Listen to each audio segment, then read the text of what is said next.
കോഴിക്കോട് വനിതാ ശിശു സംരക്ഷണ കേന്ദ്രത്തിൽ നിന്ന് കാണാതായ പോക്സോ അതിജീവിതയായ 17-കാരിയെയും കുട്ടിയെയും കണ്ടെത്തി. കോട്ടയം ഗാന്ധിനഗറിൽ നിന്നാണ് ഇരുവരെയും കണ്ടെത്തിയത്.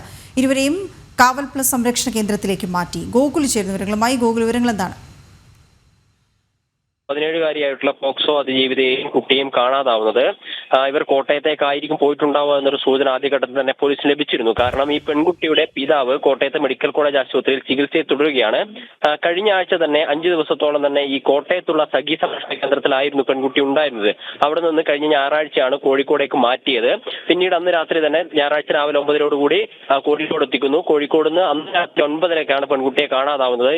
ഈ പെൺകുട്ടിയുടെ പിതാവിന്റെ അടുത്തേക്ക് തന്നെ പോയിരിക്കാനുള്ള സാധ്യതയുണ്ട് എന്നൊരു നിഗമനം പോലീസിനുണ്ടായിരുന്നു. അതിനെ തുടർന്ന് നടത്തിയ അന്വേഷണത്തിലാണ് ഇപ്പോൾ കോട്ടയം ഗാന്ധിനഗറിൽ നിന്ന് പെൺകുട്ടിയെയും കുട്ടിയെയും കണ്ടെത്തിയിട്ടുള്ളത്. ഇപ്പോൾ മലപ്പുറത്തേക്കാണ് പെൺകുട്ടിയെ മാറ്റുന്നത്.